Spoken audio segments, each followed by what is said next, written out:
Welcome to the PSU Cuba Solidarity event. We've got Lazo visiting us today. My name is Van Lawson. I'm one of the vice presidents of Cuba Solidarity at PSU. For today, we are going to have Carlos speak for around 30 to 40 minutes about his experiences and his perspectives, and then we'll have some Q&A time. So Carlos came here in the 90s to the US and now is a school teacher in Seattle, and he has founded the Bridges of Love, Puentes de Amor group in 2020, and it is a group of Cuban Americans and just their allies and allies to the cause who want to see an end to the US blockade on Cuba and normalize US-Cuba relations. And yeah, these bridges of love, you do bike rides and you march to Washington, D.C. and talk to Congress about ending the blockade. And so you also raise money for powdered milk for children in Cuba, so that's pretty awesome. And there's monthly street protest activities that occur due to bridges of love. So, thank you. Okay, thank you, Carlos. I want to apologize in advance. I believe that. Prepare some remarks to guide myself through the conversation. First of all, thank you for inviting me here. Thank you to the PSU Cuba Solidarity, to the organization Hands Out of Cuba. Thank you very much. It's a great honor to be here today, again, raising my voice and hopefully yours for the lifting of the blockade to Cuba, for the lifting of the embargo to Cuba, or whatever you want to call that economic war that the United States inflict and impose in the Cuban people. As a Cuban American, I'm part of a growing sector of our community who put to the side religious creeds and ideologies and want to live the blockade and want to build bridges of love between the people of Cuba and the United States and all people around the world. During more than 4 years, Puentes de Amor has organized and participated in caravans and events in the United States and in cities around the world to bring awareness about the need to end these criminal policies that asphyxiate the Cuban families. During more than 4 years, every last Sunday of the month, we have raised our voices asking the United States government to listen to the American people and to listen to the people of the world and to the United Nations and leave the blockade. In the past, we have come in partnership and brotherhood and sisterhood with other groups and organizations such as Hands Out of Cuba, Cold Pink, and different organizations, and we have bring also medications, syringes, and power milk and medical resources to hospitals in Cuba. Between humanitarian help and caravans, we have been part of a movement of solidarity that keeps growing, a movement that is healthy and full of hopes. To all those people that are not here today and the ones that are here today, I want to thank all of you.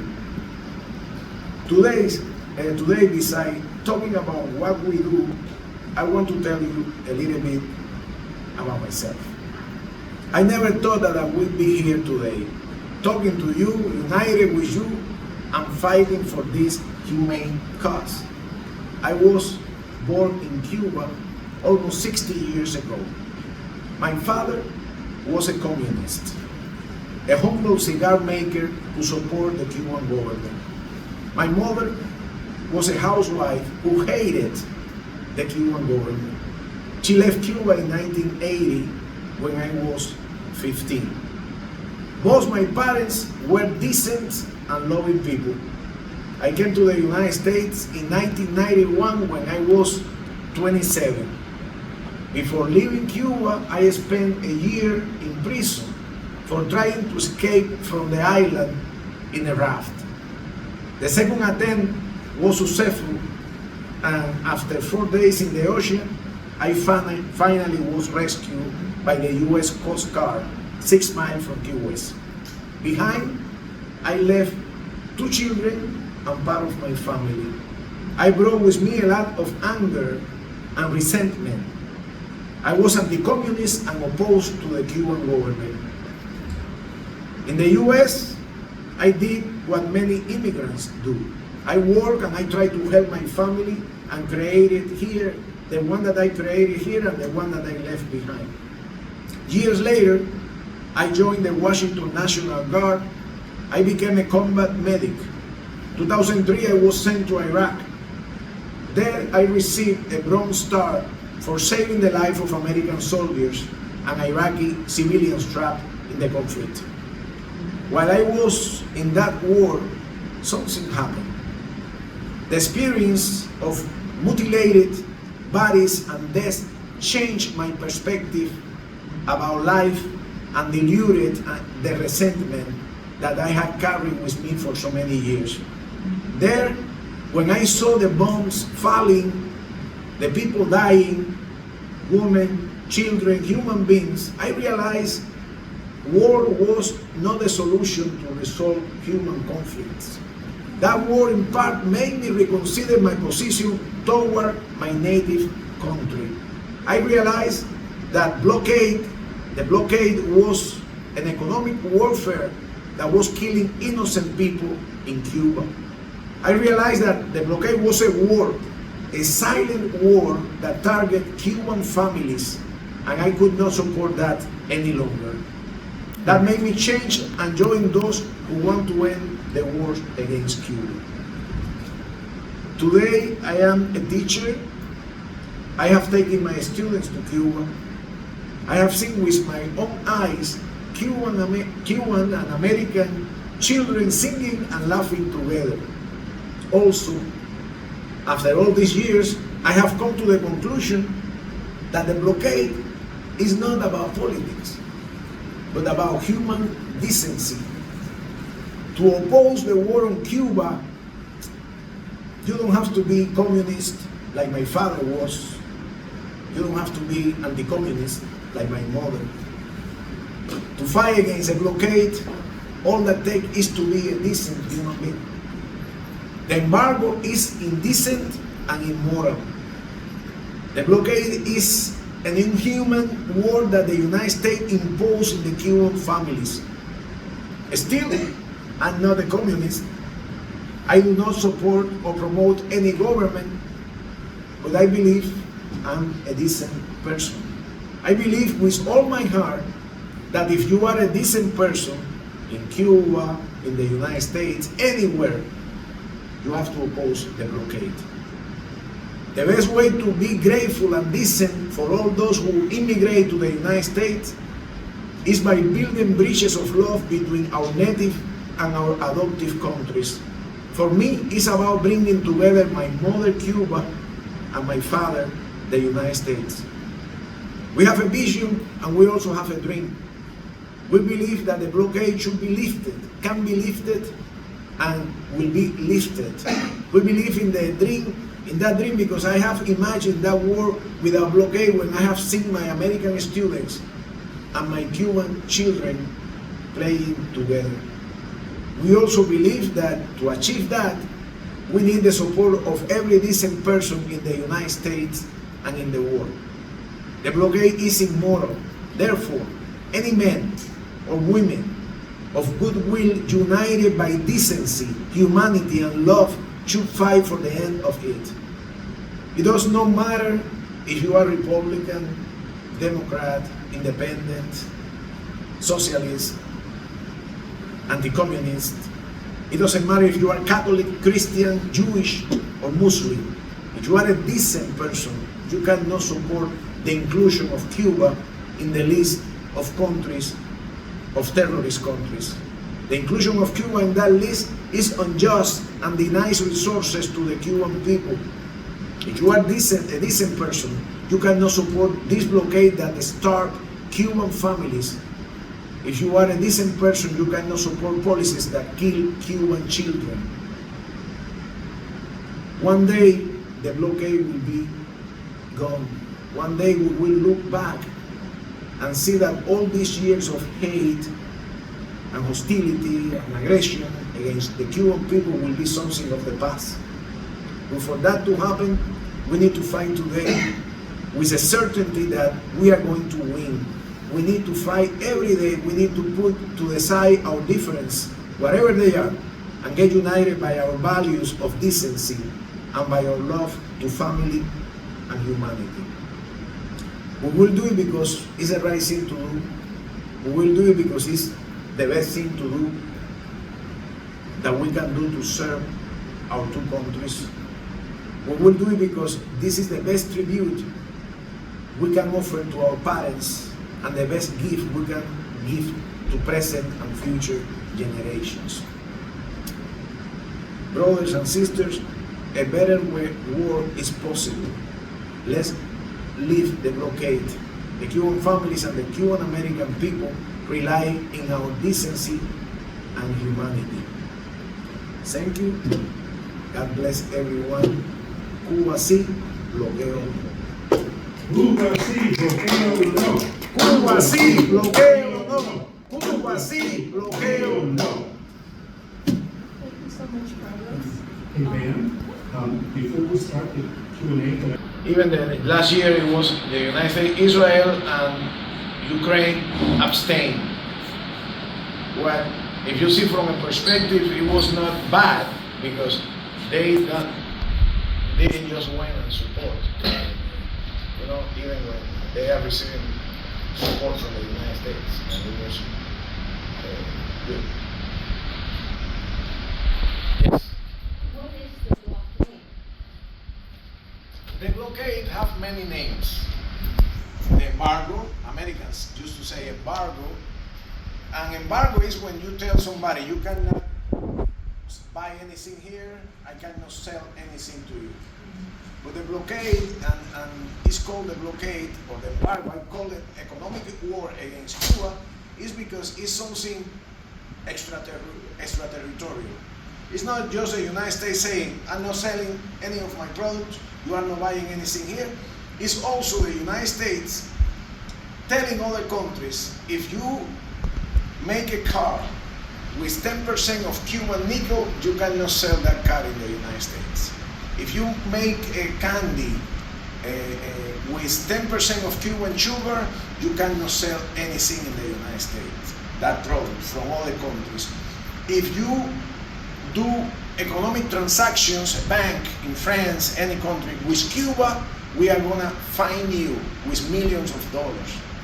If you bring oil to Cuba from another country, from Venezuela, from other places, we are gonna find who is the owner of that ship, of that company, the insurance company, and we are gonna find that company because Cuba is in the list of terrorist countries. If Cuba bought certain machine for medical use and you have certain percentage of the United States product, you know, like in a world like today, many industries, many countries contribute to make. If I have something that have the license from the United States, cannot be sold to Cuba. Even recently, Cuba was about to buy an airplane and the airplane have certain amount of electronics that were the patent was the United States, like, and they couldn't buy. They already have paid for that, and they couldn't buy. Also, Cuba cannot sell anything in the United States. If they say that the blockade or the embargo is against the Cuban government industries, right? But there is a huge sector of farmers who produce tobacco, cigars, the best cigars in the world, you know. I have taken my students over there from Seattle. And when we go to those farms, the farmers want to sell you to the parents some cigars and make some money. The parents cannot buy it 2018, yes, but in the last trips, no, because it is prohibited to bring Cuban cigars to the United States. Even if you bought that and you, not for sale, but you cannot buy that in the United States. Neither Cuban rum. It's really economic starvation, and it's affecting the Cuban families. During the Trump era, Biden didn't change a lot, but changed a little bit. During the Trump era, he even prohibits, during the pandemic, to sell money to our families through Western Union. We cannot get our own money, go to Western Union, and send $100 to our families. He prohibits Western Union to send money to Cuba.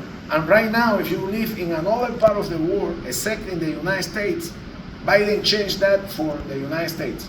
Now we can sell some money to families with certain topic. But you can, if you live in another country of the world, you cannot go to Western Union and say, I want to send $100 to my family. It's so many different things that adapt, that are just trying to asphyxiate, especially Cuban families. During the Obama years, some cruise lines used to go to Cuba, and Cuba is a country good for tourism, good beaches, the sun, everything. Suddenly Trump came and he prohibited the cruise lines with tourists to visit Cuban ports. That's basically contradict the US policies that says that encourage supposedly traveling to Cuba by American citizens, because supposedly we are gonna bring the Cubans our ideals of democracy and all that. Well, Trump says when the ships with tourists, the cruise lines were going to Cuba, he stopped that and they have to come back and never again have been able to visit Cuba. You cannot go with a license to Cuba because it's prohibited. Cuba is in the terrorist list right now. How they affect the tourism? Well, there is this visa that the United States gives to everybody coming from Europe, very easy to, from somebody from Spain, from England, to come to the United States, right? It's just like, you don't need a visa. Well, if you visit Cuba, you cannot, and you are a citizen from Europe, then you are going to have a lot of trouble to visit the United States. There are 300,000 people banned from visiting the United States from Europe because they visit Cuba in the last 5 years. Yes, yeah. Even if they don't have that, if they, when they put their name in the data thing to visit the United States, and you said I visit Cuba, immediately they say no, you have to go to the embassy in Madrid, whatever, and request a special visa to visit the United States. What is the impact of that? Many people in Europe who will go to Cuba, but they like to travel to the United States, they will say, you know, it's not worth it, the risk of going to Cuba and then being prevented by the US to visit the United States. And that's the reason because many hotels in Cuba are empty, because the tourism that they were expecting to increase after the pandemic, it didn't materialize because this inclusion of Cuba in the terrorist list. There are many sectors, every, it's a long list. So if the embargo ends and not war, how is it going to impact the average man in the street? Because it's a communist government. Communist government controls everything. So the people will only get what the government allows them to get. So even if we give them everything they need, they may still not get it because the government decides who gets it and who doesn't. Well, so I don't understand. Yeah. In the last few years, Cuba have changed a lot economically. More in the direction like Vietnam or China, where they allow people to have small enterprise, business, restaurants, little shops. It's called MIPYMES. a small and medium private enterprise. And actually it's resolving a lot of problems in the country, because the country was a socialist economy for so many years. Industries, just state industries, and now like 30% of the economy is private. What is good for Cuba.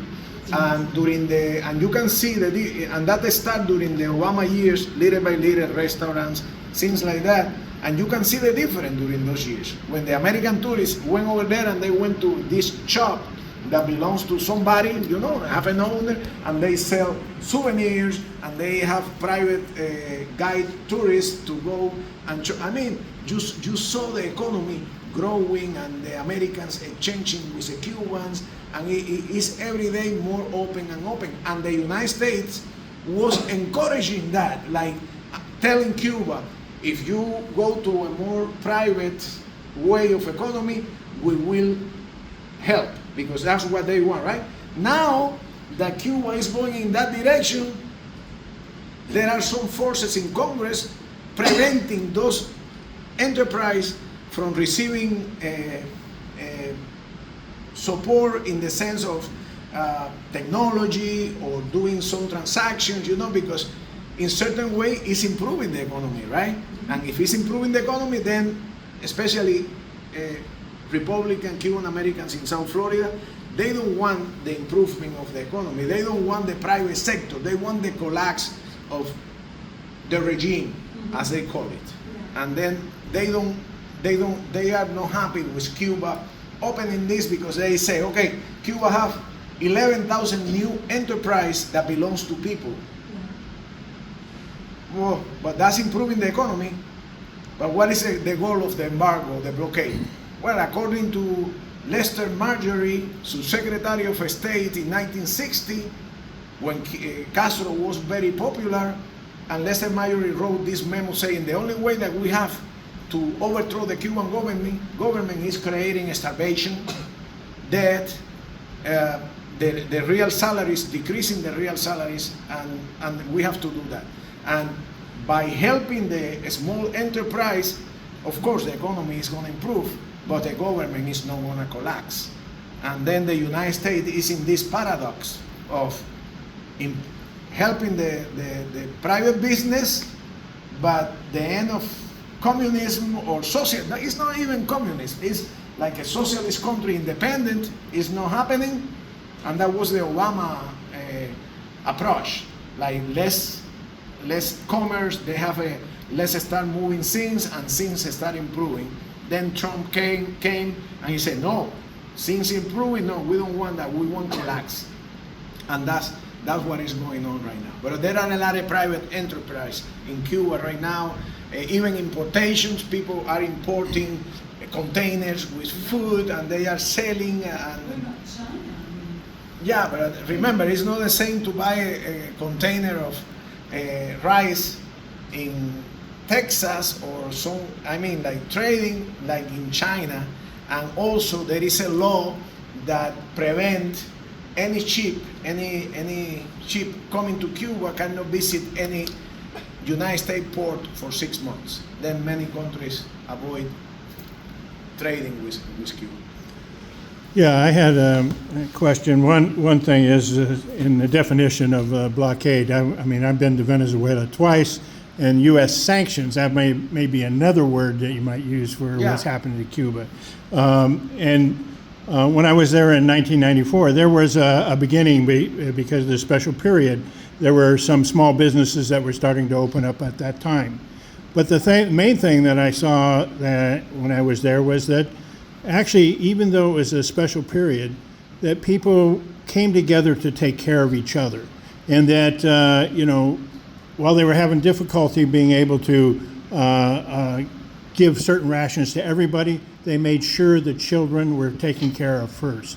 And what we're seeing, like what's going on in Gaza right now, is they're killing the children first, So we got to look at who's the real terrorists in this world. The terrorism is the U.S. is #1 terrorist in the world that's killed more people than anybody else. And so I think that I was really moved by the fact that you talked about being a veteran who was in Iraq. I'm a Vietnam veteran. my life was changed because of that, and I'm the president of the local chapter of Veterans for Peace here in Portland. But we've had on a national basis and conventions in Miami where Alice Walker actually led a delegation of veterans to Cuba at that time. Wow. And we continue to be very active with the Cuban Revolution and with Venezuela, with, and right now I'm very involved with the Philippine groups that are, fighting for their own independence as the U.S. continues to build bases and provokes a war, trying to provoke a war with China. So we're dealing with all of these concepts, and there needs to be solidarity with all the countries that are trying to call for their own self-determination. And Cuba, why does the U.S. really fear Cuba? When I was there in '94, I interviewed Juan Antonio Blanco. And when I asked him about that question, he said, well, it's not, we're no threat to the United States. They're the giant and we're just a little mouse. But the real thing is that if they open up the embargo, he says, we're going to change. It's just natural. Those trading things are going to happen between people. But the thing is that they're most afraid of is the U.S. will have to change because it's going to have our ideas also are going to be traded back and forth. And that's what you said earlier, how to be a human being. I see your let's go with John. When tourists can come back, is that like your primary goal is more tourists, so it comes back money? Is that? Tourists, before you answer, I'd like to know, Michael, you had a question after, so we'll get to you after this. Yeah.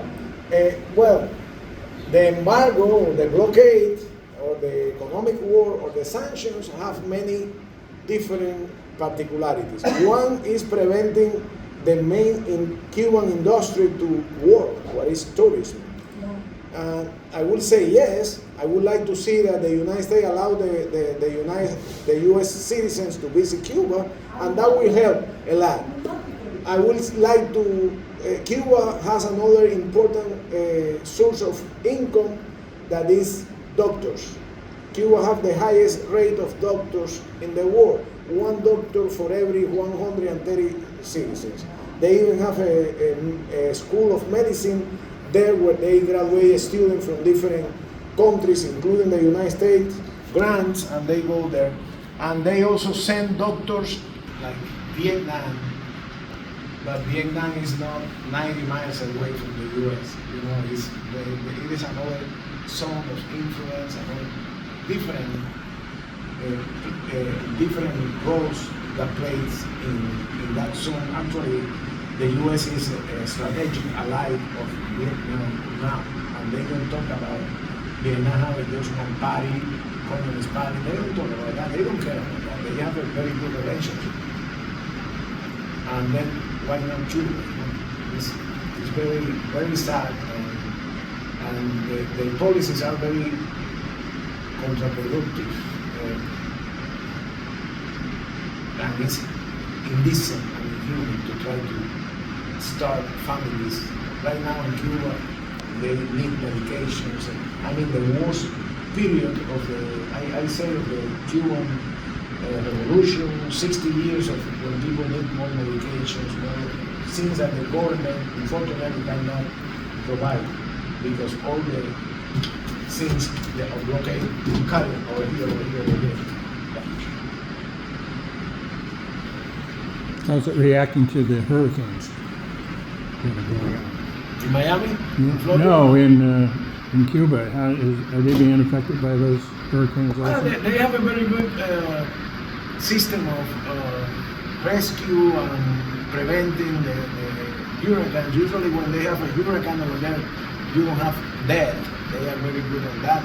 But it creates economic problems because a hurricane is basically the devastation, all the buildings for the tobacco